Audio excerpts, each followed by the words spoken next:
Support for the Players, the Pop Culturist PlayStation Podcast, is brought to you by Manscaped, the best in men's below-the-waist grooming. Manscaped offers precision-engineered tools for your family jewels. Manscaped recently launched the ultimate men's hygiene bundle, the Performance Package. Join over 4 million men worldwide who trust Manscaped with this exclusive offer for you.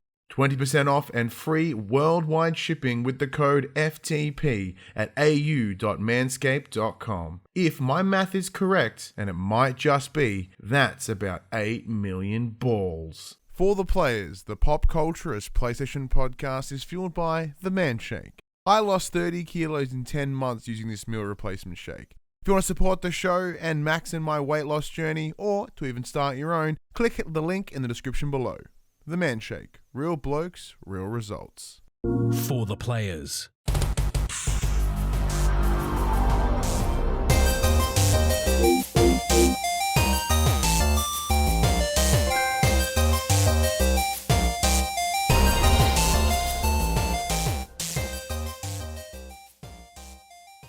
I'm Ryan Betson. I'm Max Cooper. And this is For the Players, the Pop Culturist PlayStation Podcast. With over 40 years of playing PlayStation and near on 10 years in that games media combined, I'd like to thank you for joining us in this PlayStation conversation. This PlayStation conversation happens every Monday morning at 8 a.m. on podcast services, including Apple Podcasts and Spotify, and 9 a.m. on those YouTubes. If you'd like to take part in future conversations with us, come and check out our socials. Facebook, Discord, Instagram, and Twitter. All of those links can be found in the description below. If you want to join us as the conversation happens, head over to twitch.tv/thepopculturist, where you can watch us record this show live, where you can jump in the chat and become part of the show. If you want to support the show, you can. Tell your friends, tell your family about this PlayStation pod. If you are listening to us on podcast services, be sure to give us a 5-star rating and a written review, which you can now do on Spotify. And if you are watching on YouTube, be sure to like, subscribe, leave a comment below. We endeavor to answer every single comment. And if you want to support us financially, you can at patreon.com/thepopculturist, as well as our merchandise store, pocos.com/shop, where you can buy shirts and other sorted shit with our logos on it. Or you can help support the sponsors that help support us, because as of today, we've had the Man Shake for a little while, but they're the sponsor in a different kind of way.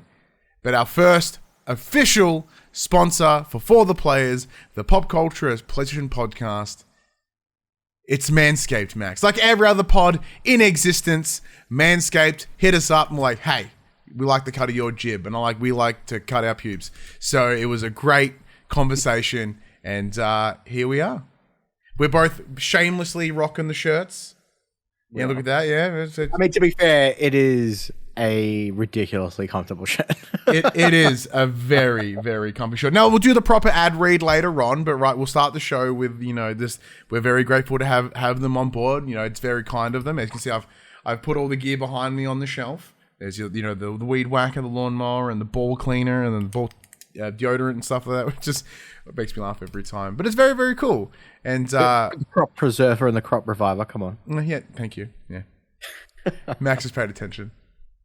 But Max has used them. They're great. But we'll talk about them a little bit later in the show. We just wanted to preface it. It's very, very cool. But if you're watching right now on Twitch, you can just go to Manscaped and use the promo code FTP, 20% free shipping. You know what I'm saying? Why not? Why not? Anyway, how you been, dude? Oh, wow. What a week I have had. So, last weekend, one of my wife's friends came down from Melbourne, and her and my wife and Hadley all went and hung out in the afternoon. And they came back and she's like, hey, we're not feeling too well. I think I got food poisoning from going out for lunch. So she lives in Melbourne, so we're like, oh, well, don't drive home. Just, crash here for the night. When you're feeling better in the morning, drive home then. And turns out was not food poisoning. Turns out was gastro. So my wife got sick Monday. Monday, Tuesday, Wednesday. My wife was very sick. And then my child got sick Wednesday, Thursday, Friday. So the back end of my week, I've had some time off work looking after my wife and kid and trying to dodge that gastro bullet. Unfortunately, it may have hit me last night because my kids vomited all over me a few times, and there's only so much you can dodge when gastro is pretty highly infectious. So if I abruptly just peace out, just know It's to that I'm vomit trying. profusely. It's to Just know- exorcist vomit down a hallway. So for the most part, though, my wife and kids seem to be over it. My kid's back eating again. She hasn't thrown up in a day and a bit, so that's really good news because it's not pleasant. I'm one of those sympathy spewers, so if I hear someone like retching, it makes me start. But I have no problem. Like I can clean up the issue. It's just can't be there while it's happening. So I've just got my wife like, just get out of the room. You're making things worse. I'm trying to help. So yeah, it's been a week. What about you? How's your week been? My Better than week, mine, I hope. my week has been okay. I'm trying to think what I got up to this week. Let me think. So, what I got up to? So I've gallivanted around the state a little bit for work. I went over to the Northcote site of Gamer. Check that out. That place is needing help. So we're getting over there. Work has been busy. I've ended up working near overtime almost every day this week, and I'm constantly just exhausted. Yeah. I don't know. Other than that, like it's my week has primarily just been working, and when I've not been working, I have been sleeping or trying to play games with the minimal energy that I have left at the end of the day. You know? Yeah, for sure. Like it's really, as we talked about last week, like being on medicated, which is fantastic, and it actually allows me to focus better, which actually makes me almost use my brain more, which makes me more tired at the end of the day. Use my brain correctly, I should say. Still love that, so it's all fantastic. But like, yeah, at the end of I'm like, and then that's how I finish the day. And then I might play some games for a little bit. But yeah, overall, it's relatively quietish week. Yeah, week's been a week. But anyways, yeah, as I mentioned, the Craig, the Mulcher in the chat did mention that we did watch the spectacular Keith, that is Keith Lee, make his debut in AEW, which for anyone that has previously watched The Young and the Wrestlers knows how much I love Keith Lee, and to have him pop up in Dynamite, it made Craig and I pop so hard. Like, he was really mishandled in the WWE. In the main roster in NXT. One of the first ever double champs. One of the only people to ever hold both the North American Championship and the NXT World Championship at the same time. To then have him come over to Raw and do absolutely nothing because they gave him nothing to work with. It's disappointing. But he's back. He's over there yeeting people. I'm very, very, very excited.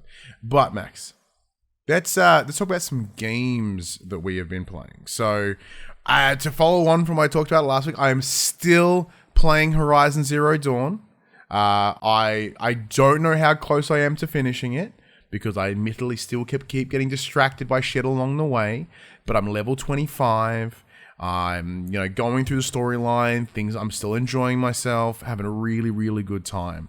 When I'm done recording here today, I'm kind of going to just run it until I go to bed. Because, we need to get it done before next week. Now, granted... Hang on. What do you mean we need to get it done? I finished it. You need to get it done. Bundling me into your... my apologies. No, I mean, my apologies, Max. Let me correct that. I need to get it done because if history has shown, we will likely be receiving a review code at Embargo Day. So, that gives me till Monday to really go at it. So that's the plan. I'm stuck at home. Are you implying that you're going to be spending your Valentine's Day with Aloy? Yes, I will be. Yeah. So I've been really enjoying that. Like it's very cool because as I mentioned previously, like I thought that I had gotten much further in the game the last time I played than I had.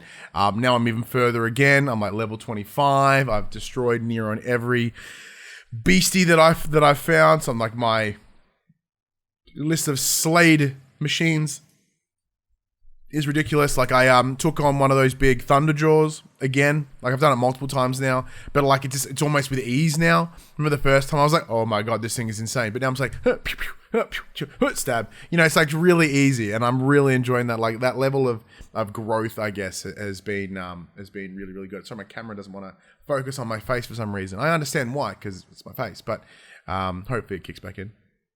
So that's what I've been primarily spending the most time with, getting that up and running, so I can chip it off the list for our backlog challenge, because I need to.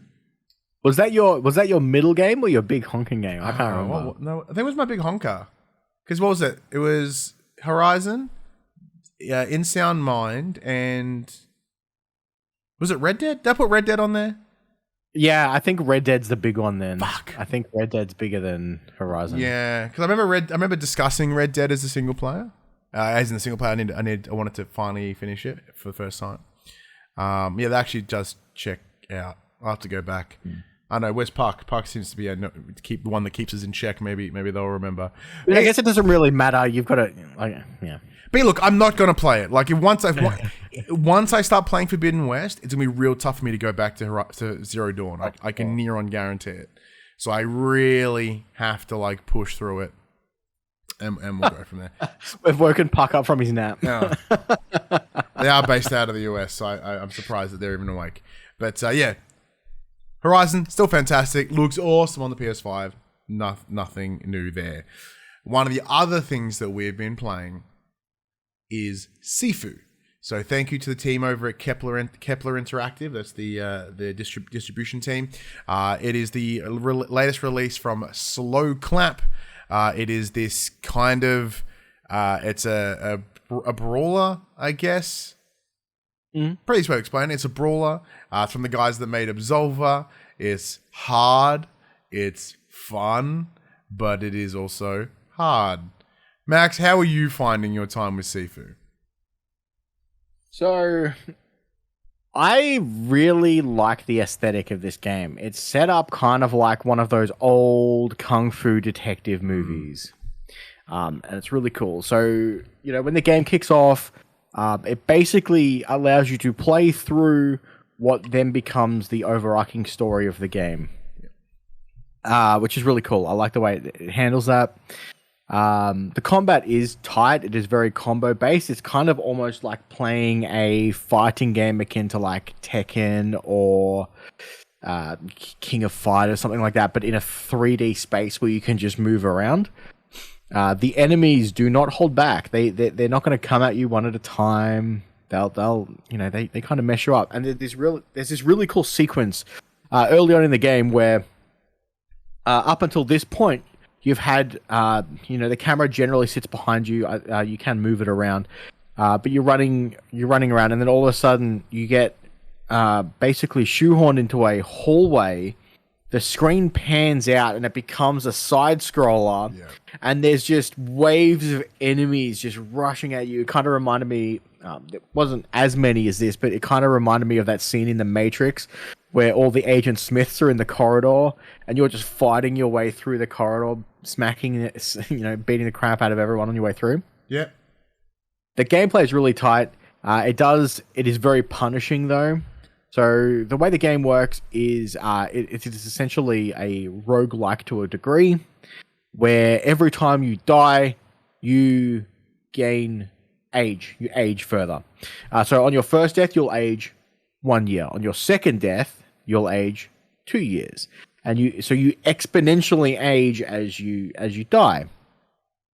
With the skill tree, however, there's skills that you can only learn when you're below a certain age. So if you die too much, you get locked out of entire parts of the skill tree.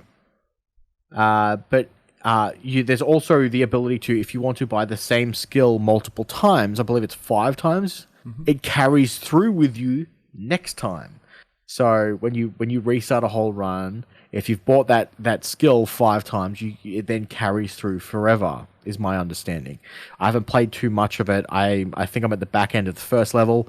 The end boss keeps just hammering me. I haven't quite got the timing down. It's very difficult to kind of get the patterns of the enemies because they do such different. They all have such different movesets.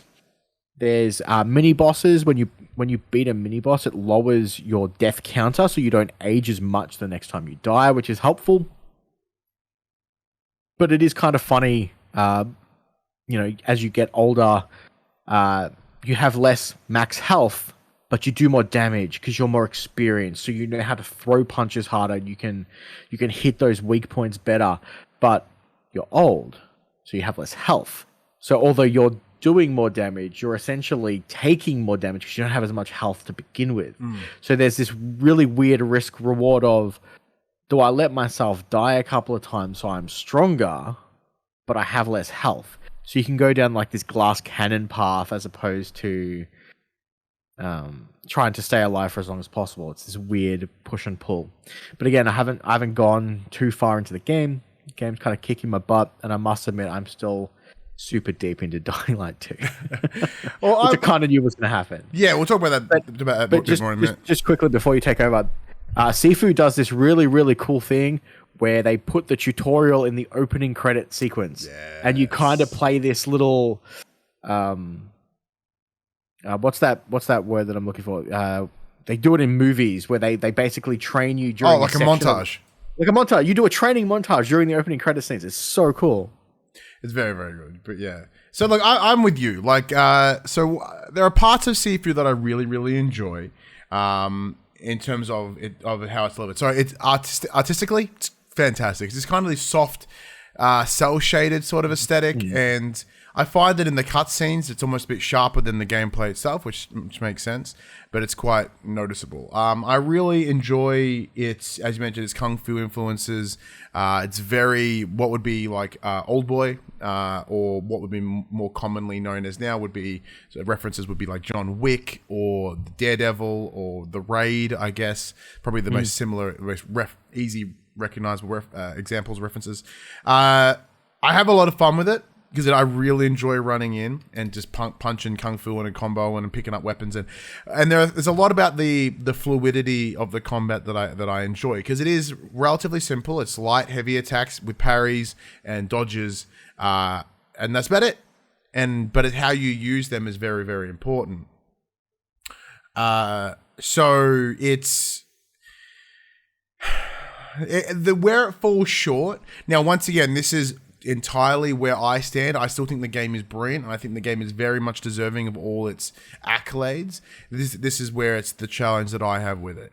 As someone that isn't as good at games, and someone unlike yourself, who's very knowledgeable around what would be the Soulsborne genre, where I'm not saying this game is like Dark Souls. I mean, in terms of a lot of those things here are very important, as in knowing their movesets, their momentum, how they interact within what their patterns are. Where I am a moron and I never remember that shit. I just kind of go in swinging, which does not work to my advantage. So I myself have cleared the first level. I'm into the second, and I've made it pretty far in, and then it just kicks my face in. And it does have some of the similar problems that I had, I guess, with most roguelites. Is that, you have to run it again entirely. It's the same problem that I had with Returnal, is the fact that you cannot, I understand, you die and everything comes back at the start of the first run, but if I have to go through and do the first boss again to then go into the second level to then take on that boss, or then take that boss on again to get to the third, that's just fucking exhausting. Just to cut in while you made that point, I do want to point out that Sifu is not randomly generated. So every time you run it, all the enemies are going to be in the exact same position. Yeah, so it's not completely like Return. I mean, in terms of the boss delivery model. Yeah. So you will obviously, it does make it easier to learn those patterns and to get better, because you will know where those enemies are. You know where all the items are going to be along the way. Because obviously, like you mentioned, there are weapons. You can pick glass bottles up and throw them at people, and it'll stun them and give you a free hit, all that kind of stuff. But yeah, I get where you're coming from. Yeah, and there are pathways that so throughout the level you can find keys or cards or anything that you need to open pathways to get you to the boss quicker. So then you're not, being stuck on a bunch of goons between there and there. So by the time you get to the boss, you are at a lower age, at a higher health, and these things are important. However, by doing so, you're missing out on XP. So if you haven't run it enough times to unlock it permanently, you are at a disadvantage if you don't take on all the goons. I said, for, like, that just if I was to get to the third round or whatever, and then have it fall out from under me, it actually kind of de-incentivizes me to do it. You know what I mean? Like, it took me long enough to get through to the first one. You know, because as you said, how long have you been playing it for? Maybe 2 hours total. I honestly haven't put too much time into it. But in saying that, I mean, the game can apparently be beaten in 40 minutes if you don't die. So. Well, yeah. So Dan Allen, an Australian content creator, they have put up a video of them getting through it in 40 minutes. Yeah, as you said, 40 minutes, no deaths. It's like absolutely insane. I don't know how they've done it, but it's fucked. I mean, it's a good watch. Like, I've watched it. It's a great watch. Yeah. Like, it's very, it's fantastic. Like, it's very cool for those that can do it. It's a very highly skillful watch. But. Yeah, but as I said, like, for me, that, you know, whether it be my laziness, my lack of skill, whatever it is that I don't possess, I look at this and go, oh, man. Like, it will detract people. And I don't think at any point did the game ever mislead in its marketing. I think it was pretty clear what it was. And if you knew what Absolver was, you were expecting it to be a hard title. So this is not a point of like false advertising, but like it is, harder than I probably, like, it's not as hard as I anticipated. I did think it was going to be this difficult, but it's just, there's a lot of things at play, as you mentioned. So there is the fighting as well, which is, you know, learning the patterns, then in conjunction with the exponential death growth. And there are ways, you know, reducing that death count while also having that risk of reward of like, well, do I gain it? As you said, gain some age so I can get some more damage. You know, like how... Back in 2 seconds. No worries. You're going to go Chund? Max is going to puke, everyone. So when you look at that sort of like how you would handle that, it's I really would want this game to be for me, and I was going in knowing very well that it's likely not a Ryan game, and I'm still enjoying it. I don't think I'm ever going to finish it in the same way that Returnal, because if I have to run all of them, fucking hell, that's not going to happen. That's not going to happen at all. I just don't have that skill set. But look, I'm really, really enjoying my time with it. I think it is still very fun. Thankfully, I'm not rage quitting at it yet. I haven't got to a point of like hateful anger at the game. There is quite strong frustration that leads me to sort of step away from it a little while. And then I'll run back in and give it another go, and I try again.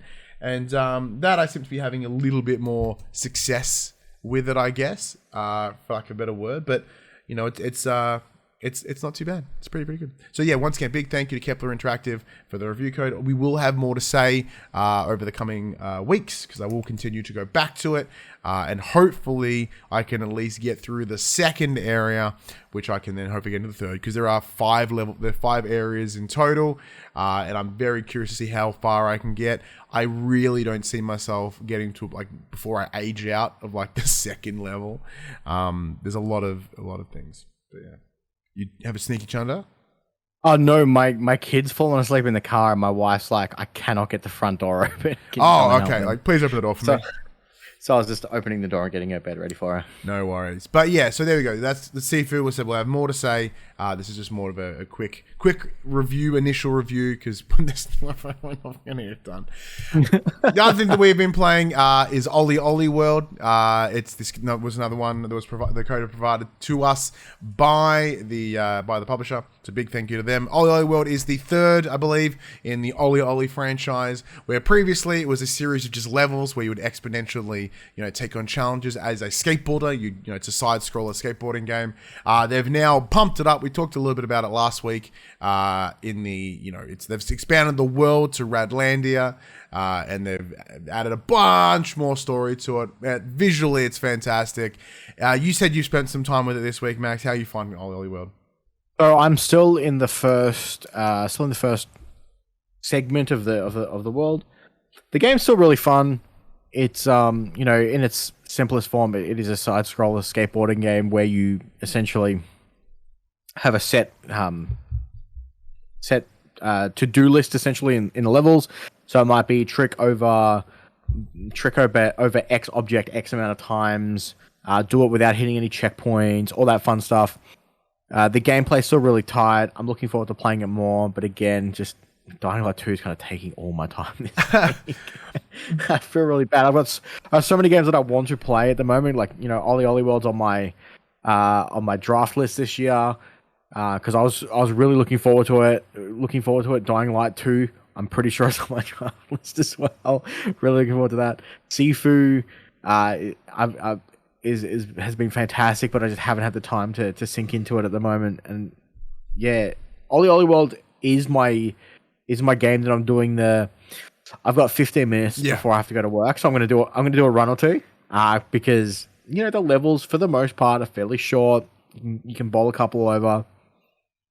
Having not played the first two in quite some time, I can't make too many comparisons. I should probably go back and have a look. But yeah, the gameplay is tight, and it's such an easy recommend. I have a feeling that it's only going to get better because I'm still early enough that some of the levels are still very tutorial-y. Mm-hmm. As I slur that word because I can't pronounce it properly. So I've near on finished the first area, so for comparison, just from how they set up the story and how they set up Redlandia being separated into these self-contained biomes, essentially, it does excite me to see where it's going to go. Yeah, so like I said, I've near on finished the first area because I have this game hits a part of my brain that I don't like. And that is, I cannot progress to the next level until I've completed all the challenges of that level. So that does frustrate me because I'm like, I ain't gonna come back once I pass you. So I need to get all 6 challenges. So there's 3, which is the 3 score challenges, and then 3 requirements, I guess, like, do this trick over in this spot or grind here or whatever, those sort of things. They are what get me. I enjoy it. Because similar to yourself, Max, this is the game I'm like, I got 20 minutes, I'll do a couple of runs. And thankfully with the PS5, the load times are quick. There's it runs super smooth. There are some times though, because I'm using the TV that I have, which is the TV that's always been in the studio. It does have, it's running at 60 or whatever, so it's pretty smooth, but it does occasionally screen tear, which is bumming me out. Now, Max, because you play on a monitor with 120 hertz. How are you getting any sort of technical tearing or anything? Not that I've noticed, no. Okay, yeah, I get it quite frequently in OlliOlliWorld. Only when it sort of gets real fast. And they do at the start of the game, they do recommend that you put your TV in game mode, which I don't have it in game mode. But I find that there's not a big difference in my TV between standard mode and game mode. So I'm like, okay, cool. I put it in game mode and it's still kind of similar, I guess. It might just be my TV not being a big fan. But other than that, no technical problems. One of the catches that I have is because it uses the thumbsticks as ways to do your flip tricks and do your grinds and etc. My brain gets into muscle memory where it wants to do skate. So rather than flicking in just one direction, because all you need to do is flick in one direction for OlliOlli, but my brain goes to skate where it's flick down and out, down and up, up and down, up. So you're doing in 2 directions. So I end up not doing the trick I want or buggering it up completely. And yeah, it's a minor little hiccup, but I'll get there. My brain will get there. I just have such ingrained skate memory. Oh, I know that feeling. But Max, now's your time. We said that we'd be getting a Dying Light 2 update near on every week. It's time for more Dying Light 2. Now you'll be able to play co-op because it's post-launch. How is it? So again, I've been predominantly only playing co-op. It was rough. Now a patch dropped this morning, I believe, at time of recording, with a bunch of fixes for PlayStation for mainly online connectivity. There were times where you'd randomly just lose. The host would lose connection to the matchmaking servers. Everyone would get kicked out of the game. and then you wouldn't be able to rejoin each other. You'd have to physically close the game, restart the game, and go back in. Okay. Which was fine. I mean, the PS5 is pretty quick. It doesn't take too long to get back into the game. It's more of an inconvenience than anything, but it is frustrating. I'm still not digging the story. It's kind of like, it's cool that they've put in all these branching paths, and I've seen a few different choices because I'm playing with a full set of 4, so me and 3 others.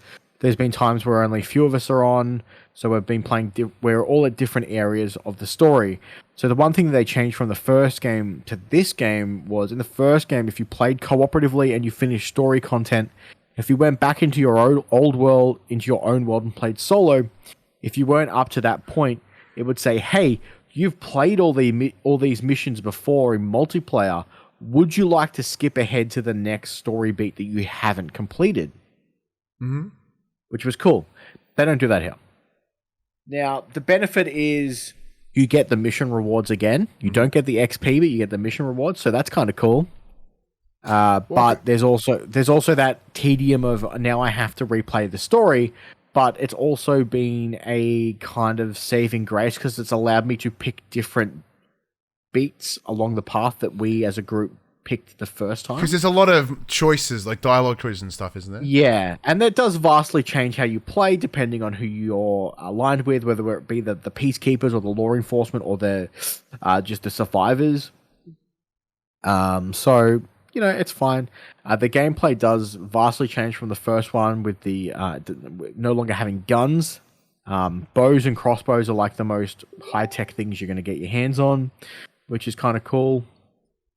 Again, like I said last week, the parkour system has been vastly improved. It feels so much better than it did in the first game, which is really what it is really the main focus of this game. Like, its biggest selling point is the parkour system.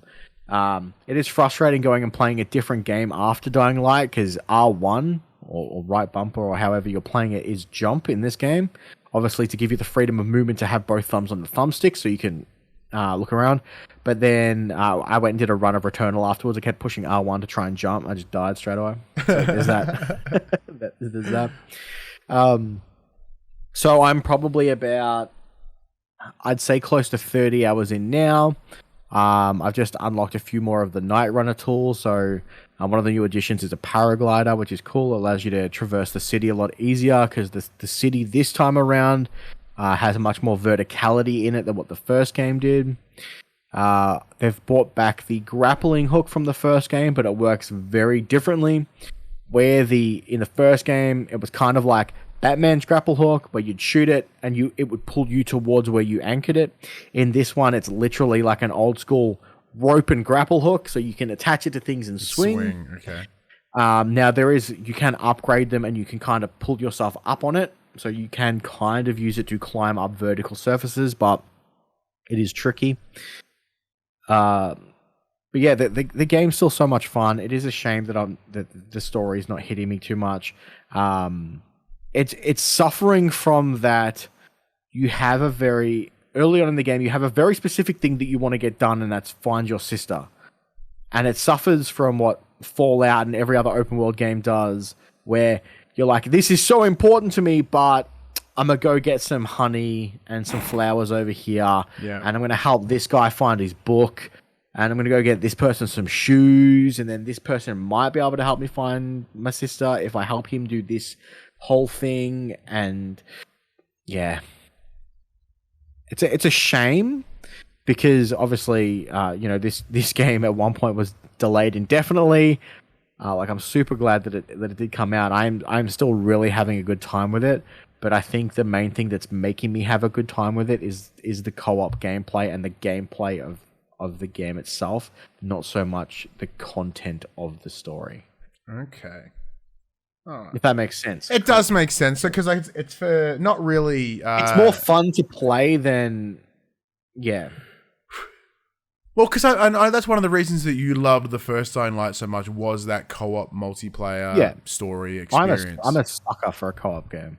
So I knew I know that's not for me in that sense because I admittedly haven't played a lot of it because I have been busy playing other other things. But yeah, I was you were always going to be the stronger voice in this one of the greater thought, I guess. And it's a bit bummed that you're not having the greatest time with it, but I'm still having a good time. But yeah, I get where you're coming from. That is a bummer, absolute bummer. I think there's anything else. Have we been playing anything else this week?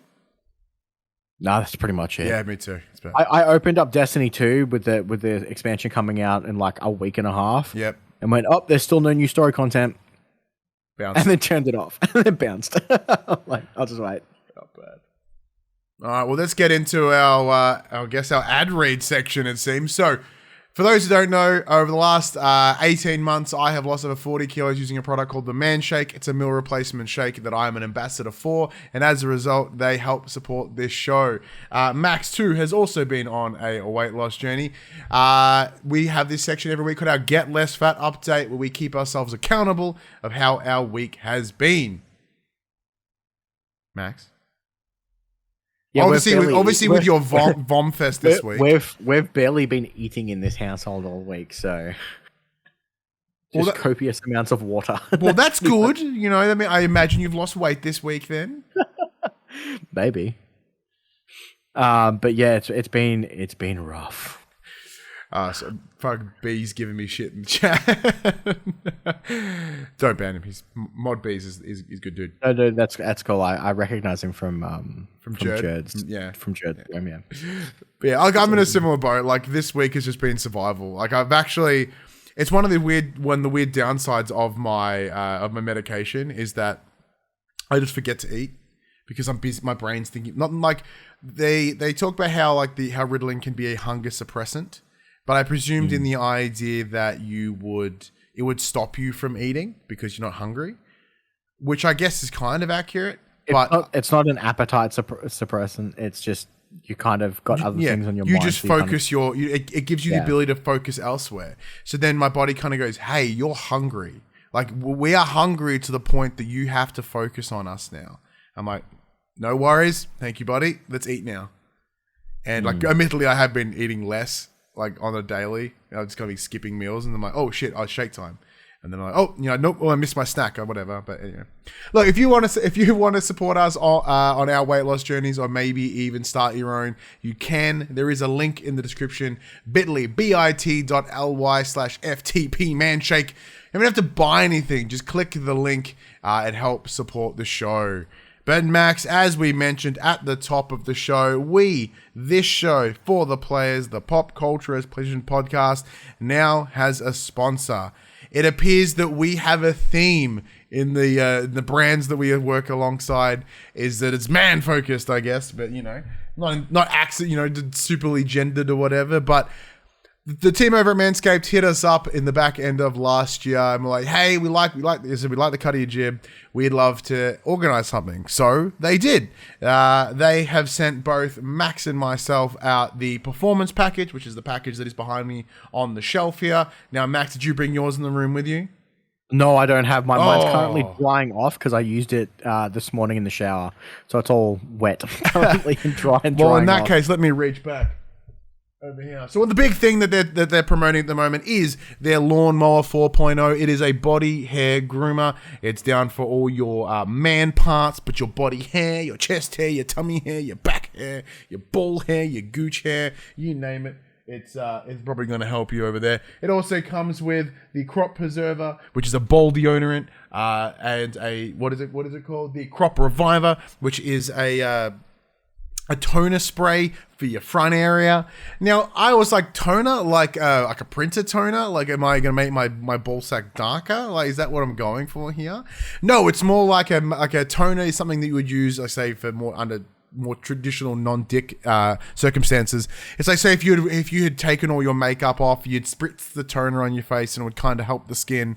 So I guess if you once you remove all the makeup from your dick area, you give it a bit of a spritz and it's kind of gives it a little bit of a oomph, bit of a zhuzh, as the old Queer Eye expression was. But yeah, look, we're gonna talk about our fucking dicks for a minute. So I've been using it. I gave it a red hot go. It was rad. Like, It was just to cut my shit. I didn't have like it's one of those things. Like I have trimmed in the past. I've trimmed in the past, but never with its own dedicated tool. So it was nice to have the appropriate tools, the equipment to do what I needed to do. I ain't complaining at all. And the nose hair trimmer, because like it's a jungle up in there. So they got the weed whacker as well, which is the nose trimmer. That was the thing I was probably the most excited for. Like the ball trimming, awesome, but like I'm becoming an old man, and that means ear hair and nose hair apparently. So like I know that feeling. You know, especially when you're rocking masks all day, which is what we have to do now. It's like, cool. Well, if I can hinder my breathing less, cram all the, or get them, and it sounds like it's just ripping through a fucking hedge. You know, it's just like if my nose hairs slowly get removed. It's awesome. How has your Manscaped experience been this week, Max? Well, as their slogan gives out, you know, your balls will thank you. And I must admit, my balls were a little concerned to begin with because I have a tendency to cut my face while shaving, let alone the precious jewels.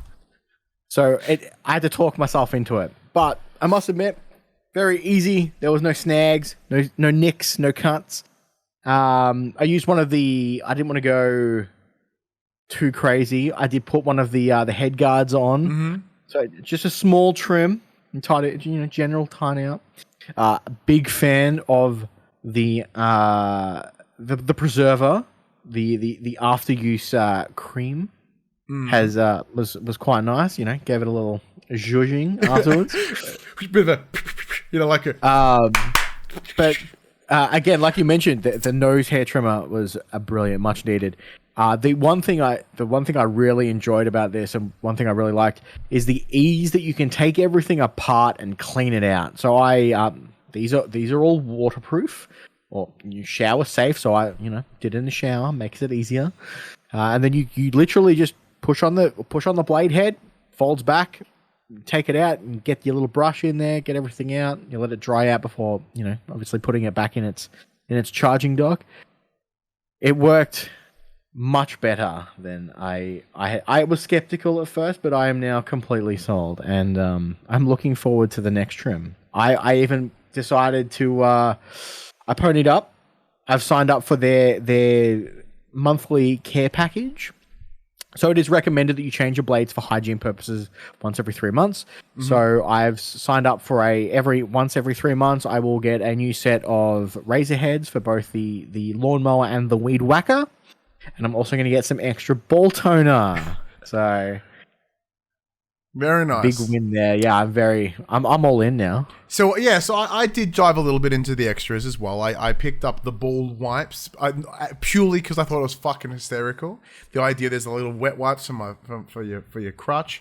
Like the mop tops? Yeah, the mop tops, I believe they got that. Made me laugh so hard. Like, cool. And they also have like a nice straight razor for your face as well. I was like, oh yeah.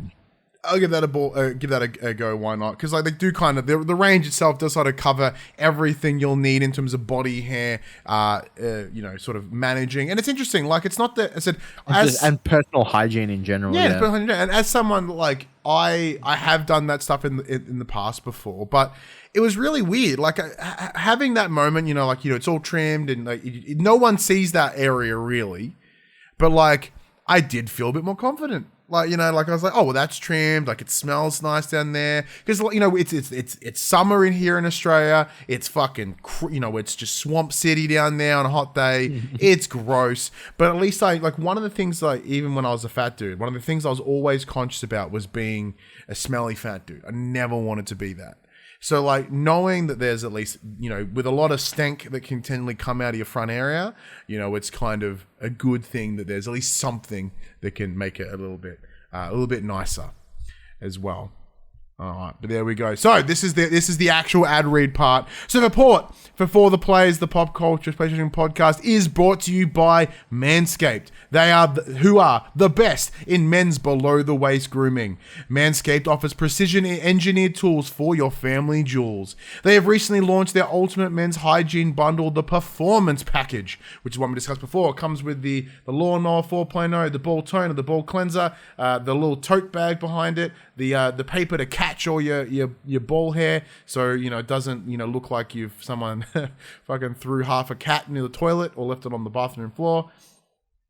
As well as a nice pair of underpants, which are very comfy, by the way.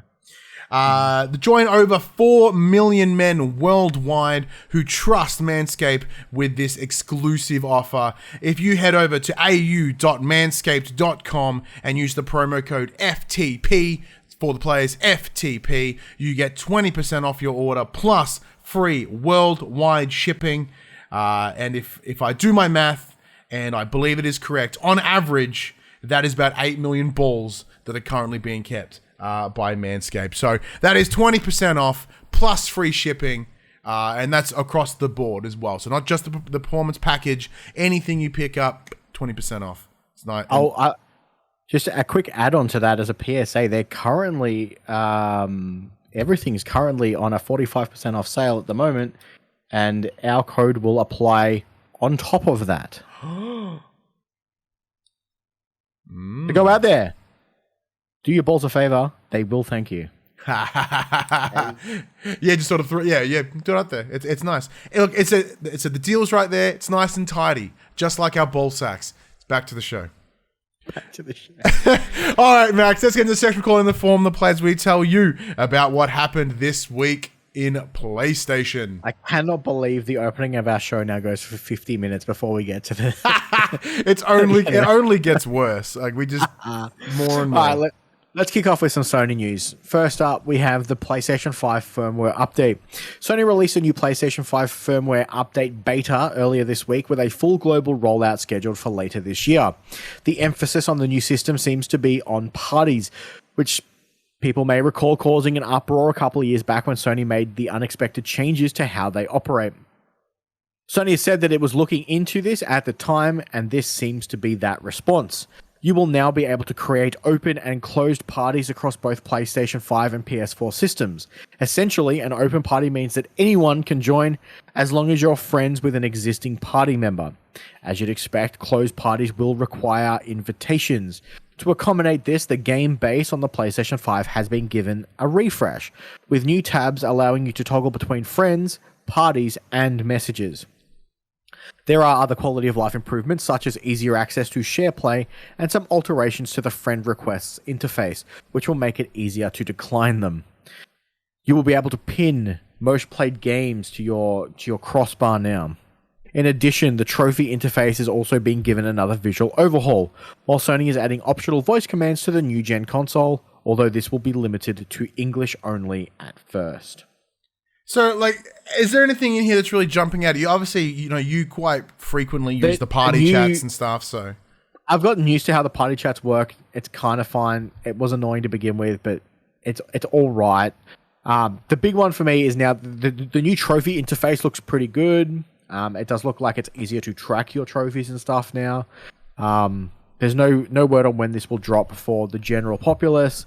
I was in the beta program for PS4 firmware updates. I didn't bother signing up for the PS5 firmware updates because there were some, as with anything, there are sometimes some hiccups with using beta firmware, and I just didn't want to run the risk this time around. Yeah, wasn't so bad when I had 3 PS4s in the house, but when you've only got one PS5 and something goes wrong. Yeah, and last thing you want is your PS5 to brick itself from a software update. Yeah. Look, for a lot of these things are really not that will affect me directly. I understand why they would work for others. Like party chats, I don't use. The only party chat I'm a part of is the one with you in the group that you guys do. And I don't get friend requests because fuck it, and I don't really play with people, so it doesn't really bother me. The trophy interface getting another visual overhaul is pretty cool. As long as they can make it better again. But other than that, it's fine. Yeah, it's fine. Am I jumping into this next one? Yeah. Most of the stories are pretty long today, so if you want to go one for one. Oh, sounds good. All right, Sony AI and Gran Turismo 7 developer Polyphany Digital have announced a, quote, breakthrough project in AI, end quote, on the 9th of Feb. Named Gran Turismo Sophie, The team is working out how to implement it into the future entries into the GT series. It will not be part of the Gran Turismo 7, however, or at least at launch. But it is hoped the research will aid the development of self-driving cars as well as self-learning AI in games. Gran Turismo Sophie played Gran Turismo Sport for hours until it had learnt enough to beat pro drivers in races. That included Gran Turismo World Champion Takuma Miyazono. Speaking to Wired through a translator, he said, quote, Sophie is very fast, with lap times better than expected for the best players. But watching Sophie, there was certain moves that I only believed were possible afterwards, end quote. So in order to achieve this, a neural network was trained to improve its operation of the controls and then provide feedback based on what it had done. Quote, the approach known as reinforcement learning is inspired by the way animals respond to success and failure in the real world. Although it is decades old, the method has come to the forefront in recent years thanks to more sophisticated algorithms, more powerful computers, and more copious training data.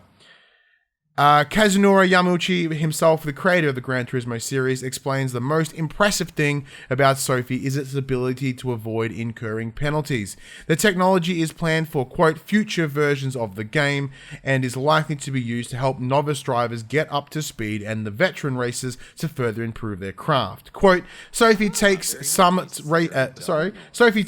racing lines that a human driver would never think of. I think a lot of the textbooks regarding driving skills will be rewritten. What do you think, Max? Cool. It seems cool that it makes sense that an AI would eventually be better than us at video games. It's cool that that they think that this will help develop self-driving cars because there's problems with those. But yeah, it's such a cool thing for a gaming studio to be working on a new AI system. It's what I love about this is not just its involvement in gaming, like the fact that it can separate outside of that is even better again.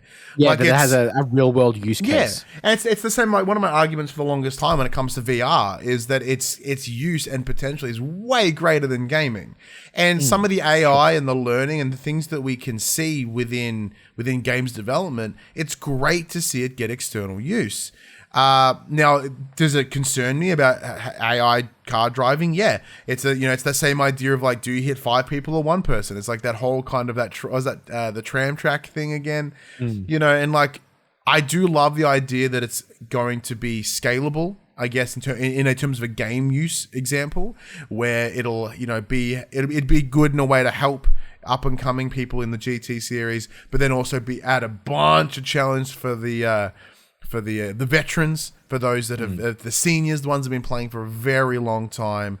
It checks out. It's really, really cool. So as we've touched on before, GT7 is coming out Next month, 4th of March, I believe. Yeah. So we are in no way experts when it comes to racing games, let alone sim racing games. So we've been reached out to a friend over at named Travis over at the DualSense Podcast, another PlayStation out of America. He is a massive fan of racing, like even down to like competitively competing. That's a weird sentence.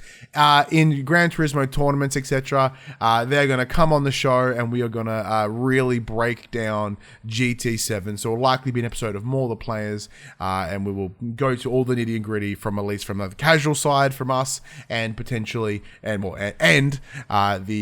complete hardcore side with him. I look forward to that chat because I'm sure there'll be things that, as someone I'm not even a big car fan really. I just have one, so I'd be fascinated to see where it goes. All right, Ryan, they're here to stay, apparently. So perhaps under the cloud of the regulatory investigations, Microsoft has effectively committed to multi-platform releases of Activision Blizzard games like Call of Duty and others. This news broke as part of a statement earlier this week, but as is always the case, there was some wiggle room in the language that made people skeptical. However, in an interview with CNBC, President Brad Smith makes things crystal clear. Xbox will not stop releasing Activision Blizzard franchises, including Call of Duty, on Sony systems. He actually talks about adding more consoles to the publisher's output, Nintendo being cited, for example, and compares the acquisition to Microsoft's purchase of Mojang, which has ensured Minecraft remain everywhere. Quote, one of the things we're being very clear about as we move forward with the regulatory review is that great titles like Call of Duty will continue to be available on the Sony PlayStation, Smith said. We'd like to bring the other popular Activision Blizzard titles to Nintendo devices and ensure that they continue to be available on PlayStation as well. What I love about this is that very wording. Hey, with the regulatory review, we just want to let everyone know that it's not a monopoly, that we will be going to PlayStation. Look, we are so non-monopoly. We're going to go to Nintendo as well. Fuck it, why not? You know, it makes me think that their plans were different. The plans were completely different, and because now that they're getting looked into, they're like, maybe we're not going to be able to make this purchase go through unless we put on the record that we're going everywhere with these games. Yeah. Because then it doesn't matter if we own them, because they're still available to everyone. Exactly. Like it is that real gray area. They're like, yeah, and so no in the chat adds, I think we'll see maybe more timed console releases similar to what PlayStation does. That is the most likely outcome. That's the most likely. And it makes sense because it will be that one of the things we discussed about previously was like, hey, even us as PlayStation players and fans, like, it's a little bit fucked that they put this 12-year exclusivity, 12-month exclusivity on these game modes, because the new game comes around next year and no one's gonna fucking care anymore. You'll probably find it'll be play here first on Game Pass, will release on other platforms 3 months later. Like you'll get it you get it a month early on Games Pass, or DLC comes first on Xbox, that's not new either. That was the deal on the 360. That is the deal now on PlayStation, because they have the marketing and exclusivity deal around that. So come 2023, I imagine that will transition back to Xbox.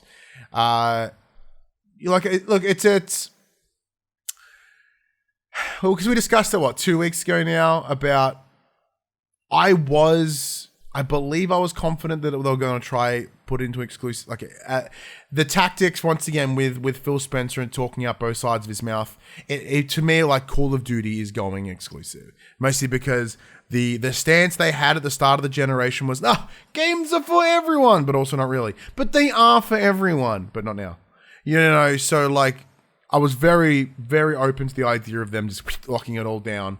And it appears that, there has been some bit of push, bit of strangle on them, bit of pressure.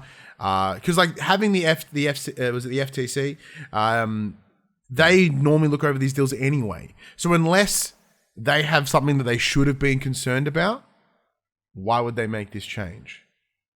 What is presumably a change?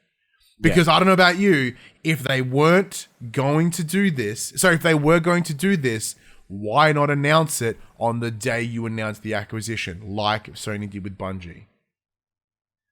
Yeah. I don't know. Call of Duty may not be exclusive, but fucking everything else will be. Don't you worry about that.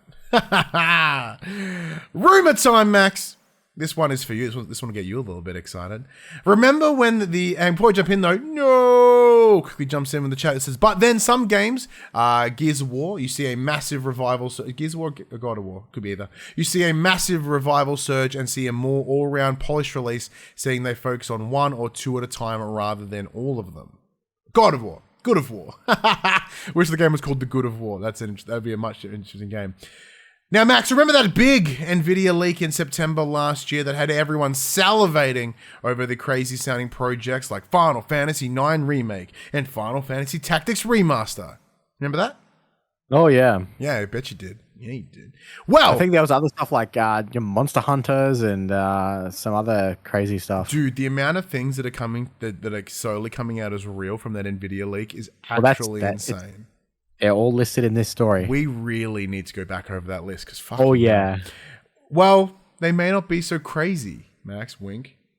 We're obviously 6 months down the line from the original leak, and revisiting it has sparked a whole new round of speculation across the internet. This is because the long-rumored Chrono Cross Remaster was officially announced this week. And the rumors surrounding the project all began with that NVIDIA leak. At the time, there was some skepticism. why the hell would Square Enix remaster Chrono Cross? But here we are. And that's not all. Other games listed in the leak have also appeared over the last few months. This leak included a new Bioshock game, which is recently all but confirmed, Crysis 4, which was announced last month, Sniper Elite 5, which was announced in December, Grand Theft Auto Trilogy, which released poorly in December, and a bunch of other titles have since been heavily hinted at. So which, of course, leaves us staring at listings like Dragon's Dogma 2, Monster Hunter 6, Street Fighter 6, Kingdom Hearts 4, Tekken 8, Mortal Kombat 12, potentially teased just last month, apparently, and Final Fantasy Tactics Remaster with the eyebrow-raising Final Fantasy 9 Remake. So, look, admittedly, when we did say, like, look, a lot of these are given. Of course there's going to be a Tekken 8. Of course there's going to be a Street Fighter 6. But the Chrono Cross Remaster, I didn't see that coming. Yeah, no. So it's interesting to see that, and like, yeah, I definitely didn't peg Chrono Cross as the one that was going to get the remaster. So it does kind of make you wonder: could these things? Because this leak came directly from the NVIDIA servers, and like the original beats around that story was like, they're just code names, they're just placeholder values. Are they now? A lot of those placeholders have been announced. Like, Yeah. It's kind of got me wondering, like, do I think a Final Fantasy IX's coming soon? No, they still haven't finished Final Fantasy VII Remaster. This has got 2 parts to go. Would I like a 9? Sure. I know a few people that would love it, but... Padge would piss his pants. Padge loves 9. Honestly, I'd prefer a Tactics Remaster over 9, but, to each their own. But it does really make you wonder, like, what do NVIDIA know? Yeah, well, like, how early do they get knowledge of stuff to put on their server's back end for what could be coming in the pipeline years in advance? Yeah, because I said the speculation at the time was that someone just straight up guessed a bunch of games. And then, obviously, how's that going to go moving forward, knowing that people have such... Well, I don't want to use the word easy, but they're so accessible that people found them, and there goes a lot of the, a lot of that surprise hype when they eventually announce don't get me wrong. People will still collectively shit themselves when they announce all these things. An example is like what we're about to talk about now, like Resident Evil 4 Remake. It has been known forever. Well, what feels like forever, especially on the back of 2 and 3 Remake and their success. We know 4 is coming. And the fact that they even tied story beats in a 3 to run into 4, we know it's coming. But when the day that they announce that, I am still going to shit. Well, I would hope so. It'd be really weird if you didn't that day. Yeah. Unless you were like severely backed up or something. Yeah, but if I was going, oh my god, Resident Evil 4 Remake is confirmed, it would make me poop real hard. Well, since you've brought it up, let's move on to the Resident Evil rumors. It has been a while since we've heard anything about the rumored remake of Resident Evil 4, but a new report from Fanbyte suggests that the project is making some changes to the game. Citing sources speaking to the website, Imran Khan, who accurately reported on Xenoblade Chronicles 3, long before its announcement, claims that the remake is expected to be unveiled in early 2022. So a reveal may not be too far away. The changes made in the remake, however, are what fans will be most interested in. According to Imran Khan, the famous introductory sequences in which Leon Kennedy is chased by a gang of villagers will now take place at night. In fact, a, quote, decent portion of the game will now be under the cover of darkness. This is apparently to make for a scarier tone and to bring the game more in line with what was pitched during the development of the original title on Nintendo GameCube. Elsewhere, some of the optional campaigns like Assignment Ada and Separate Ways are being fleshed out, according to the report. Resident Evil 3 developer M2 is focusing on combining the 2 campaigns to make for a, quote, more fluid and polished companion piece. However, it's not yet known if the content will be part of the base package or sold later as DLC. It's also noted that side characters will be given larger roles and more screen time. So I haven't replayed... How do you feel about Resident Evil 4 being more spooky? I'm down. I am so down. Because like some of the things that I even though I love Resident Evil 4, some of the things that it was the game that transitioned Resident Evil to the more action-based one that we saw for 5 and 6, and which essentially led to almost the downfall of the entire brand.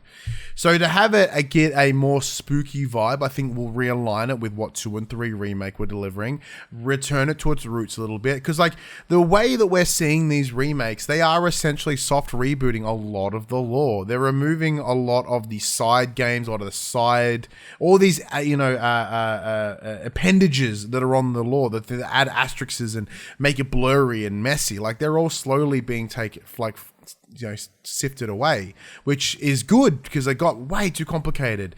But delivering spooky tone. You should try playing Kingdom Hearts. Well, fuck no. But it's going to make a more better coherent story, which I'm already here for. Big thumbs up for that. And additionally, the spooks is what I love when it comes to Resi. Give me the spooks. Yeah, for sure. And like having alterations to the game, it makes sense. Like we heard about how they were making changes for the VR version, so I imagine that was going to come with this as well. And I hope that there are some visual upgrades, some visual changes for Resi 4, because the game is very brown. It's so brown. So like add some more color to it, make it a bit sharper, crisper, like add some more dynamics in terms of like, whether it be like, so that village will look scarier in the night with some like HDR level fucking moonlight, God rays, that sort of stuff's going to make it fucking horrifying. And that is going to be awesome. I'm very, very excited for Resident Evil 4 Remake. Yeah, look, I'm not one of those purists that'll be like, why did you change it? Because I can see the reasons why they would have done it, and that's okay with it. I'm fine with it. Well, Ryan. Oh, it's my turn. No, it's my. Oh, yeah, it is your turn. It is my turn. You back the fuck off, Max. Skip story. My bad. It's just on the horizon, Max, and you know what's just on the horizon? Horizon Forbidden West. So this week, a new cinematic trailer has dropped to show off the story. It's a story trailer for the game, especially when we're a week away from it. They're really starting to bring that home. They've also showed off some gameplay footage that was captured on a PS4. Now, we know in the past that they have shown PS4 Pro gameplay, but they straight up showed PS4 gameplay this week. And holy shit. Holy shit, Max. There's a lot going on in that trailer. I'm like, it can't be a PS4, mate. It can't be. Like, it can't run smoothly. Like, there's no fucking way. Like, where is it falling short elsewhere, Max? Where is it falling short elsewhere? It takes 10 minutes to load. Like 45 minutes and you're in. Like, that's what they're going to have to. Like, you didn't tell you how long it took to get to that scene, but it did. Over on Twitter as well, you've now have a little emoji when you use hashtag Horizon Forbidden West. So a little face pops up and like, oh, hey, how you going? You can now preload the game, which makes sense because it is in the hands of reviewers at the moment. So it's very available for those to preload.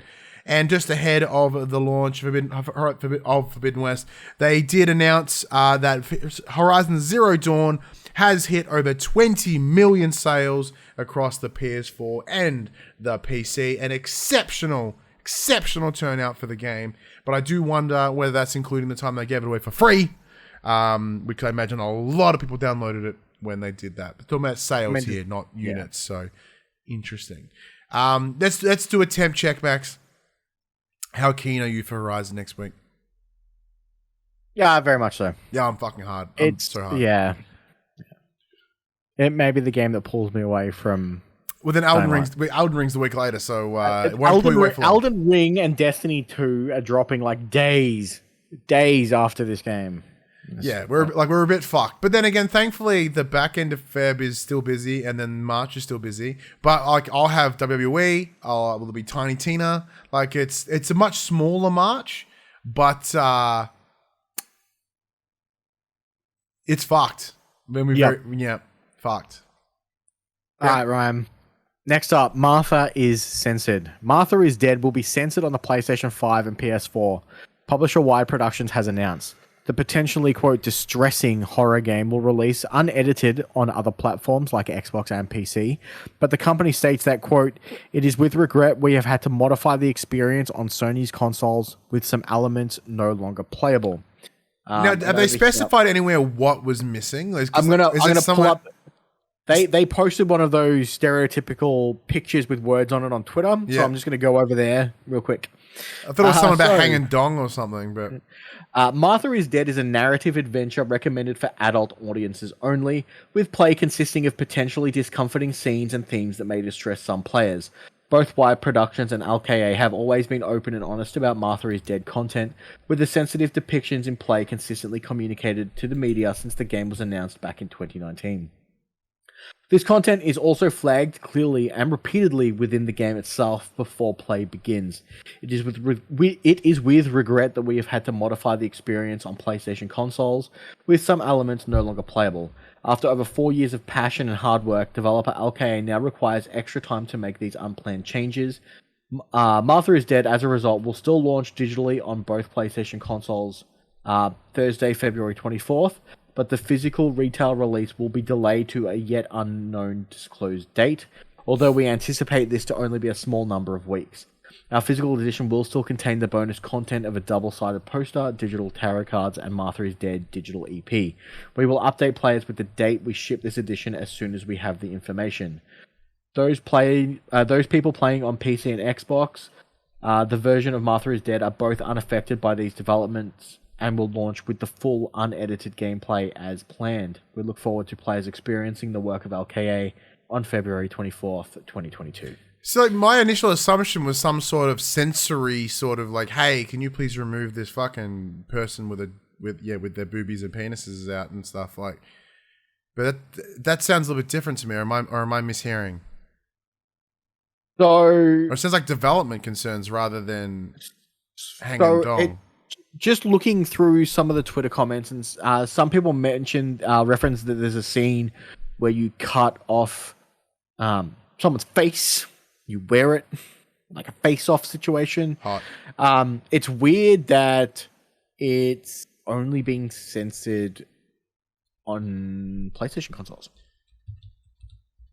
Yeah, and that's what makes me wonder. Like, is it a violent? Yeah, is it a violency thing? Like, yeah, it's a disturbing horror game apparently. Yeah, but that's kind of that's what I mean. Like, it's not uncommon for things to be censored here in Australia. For instance, we drop the ban hammer all the time on stuff, but it's weird that it's being censored on an entire platform, but not others. Like, I know that like Sony has like put like bannage on like sort of anime games, like, you know, a bunch of those overly sexualized games. Hence my assumption to some sort of sexualized content. But I mean, look at Last of Us 2. Yeah, Last of Us 2 was pretty graphic, and yeah, no one hung dong though, or took someone's face off and wore it on themselves. That I'm aware of, anyway. Reverend Puck in the chat says Martha is Dead. Great. Superman's mum can't catch a break yet again. Holy fuck! You know, I when I did read that, so I went Martha, like Superman's mum, like, but I didn't vocalize it, and I kind of wish I did, because Puck and I are clearly on the same page. Because it's actually Batman's mum. They're both okay. They're both them. Well, she's not both their mums. No, not that they'd be. Oh my god, what a story that would be. Quick bits, Max. The Sifu dev has confirmed that free content updates are coming soon, and this will include difficulty sliders or modes and accessibility options. Sick!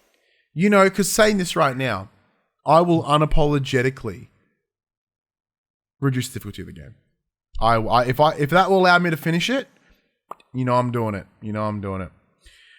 The Call of Duty Modern Warfare sequel and new Warzone will be experienced around a new engine. Sorry, we'll be using a new engine, I should say, which is good.